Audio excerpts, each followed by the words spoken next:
Meet Kevin is a total piece of...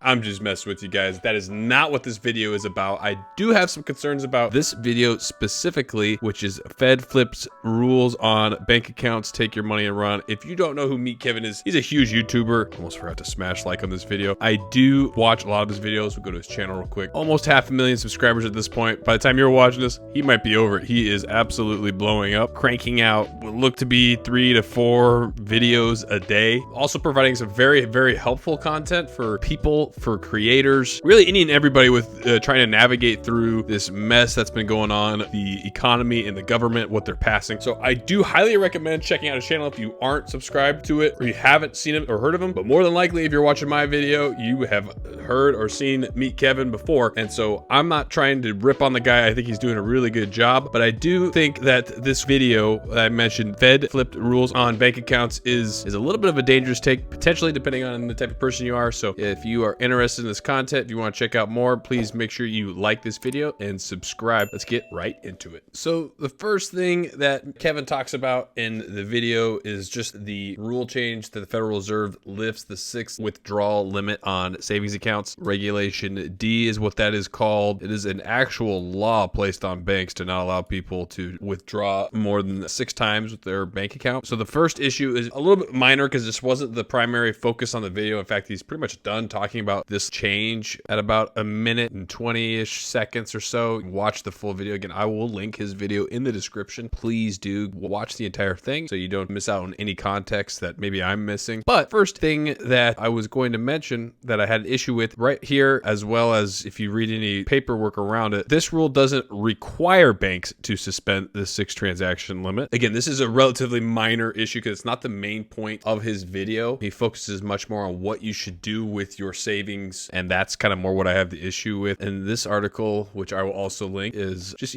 say, hey, please contact your bank directly to confirm its withdrawal and transfer rules. This rule goes into effect on the day it's published in the Federal Registry, which could be as early as next week. So when he initially goes into discussing his ideas around what is best to do with your savings, he discusses an idea that comes from Harvard. I was unable to find this article. I didn't spend a ton of time trying to find the article, so if someone does find it, please do link it below. I didn't see, it doesn't look like it is linked in his description. He references that in one of his programs that he discusses it, but here is the clip where he discusses that. Harvard found that if you transfer the money to an investment account, you're almost 0% likely to spend it, even though you could still call it your savings. Just moving the money to an investment account makes you feel so hesitant to take money out of your investments that the odds are you won't spend the money. So all this makes a lot of sense. I totally understand the thought process and the mindset behind it. And I don't doubt that there's definitely plenty of material to back it up, including from Harvard. I wish you would have included the link to the article if there is an article, or maybe it's behind some sort of a paywall. I'm not sure, but nonetheless, I don't doubt this, but his interpretation of what to do with his money is really something that I don't feel like he gave enough of a caveat around it. And here's that clip where he discusses what you should do with the money. But you can actually take the money that you have in your savings account. You could literally transfer it over to a company that lets you buy stocks and not buy stocks. You could just have it sit there, much like a savings account. And now you win on 2 fronts. Number 1, you win the psychological battle. This is good.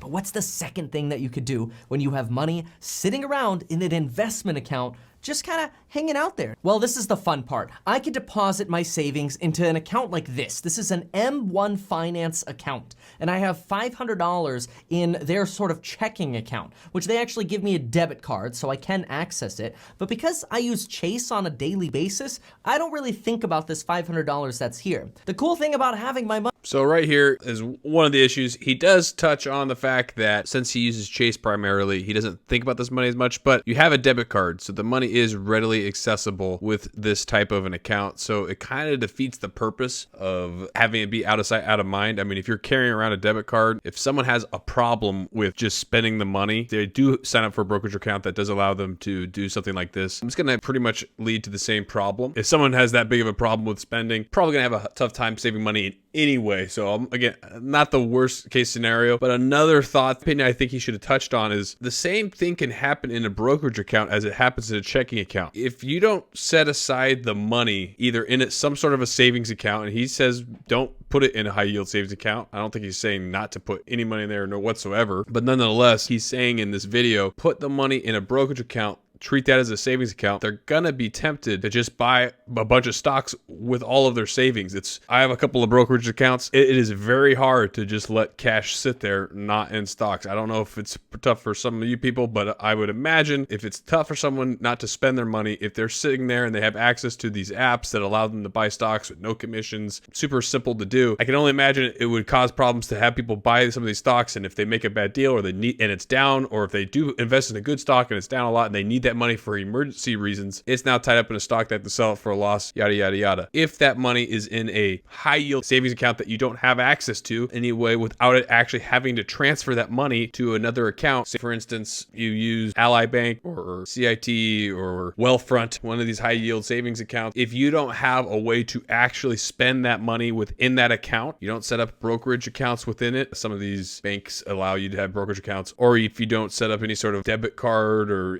turn it into anything like that, if it's just separate account, in order for you to spend that money, you have to move that to your checking or to a brokerage account or whatever else you want to use to spend the money. So I believe best practice for finances, and I'm no expert, this is what I do with my money, is to have your checking account. That's what you need to pay the monthly bills. That's what you do for budgeting, what you plan to do on a monthly basis. Have a savings account that is meant for your emergency fund, 3, 6, maybe more months of savings. And then the rest goes into retirement. It goes into paying off high debt, and it goes into other non-tax friendly brokerage accounts like what he's talking about here. Is if I see a stock that I like Disney or something, and I'm like, you know what? I think I want to buy a share of Disney. I could now buy one slice of Disney, or you know what? I'll buy, I don't know, $100 worth of Disney.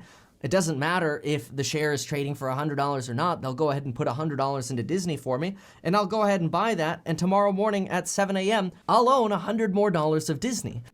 So again, this just reiterates exactly kind of what I was talking about. I'm not saying it's a bad idea to buy stock. I'm just saying that if you have money that is meant to be saved for future problems like what everybody's going through right now, putting it in a brokerage account, if you see a good deal on a stock like Disney or whatever with this downturn in the economy that we've had where prices are lower than they have been, it could be very easy to put that into stocks instead of actually having it available. And if now you're talking about somebody not being able potentially to pay their bills because they just turned a few $100s, a few $1,000s into a loss if they have to sell it, the market goes down any further, or they make a bad move and now they're unable to pay their bills.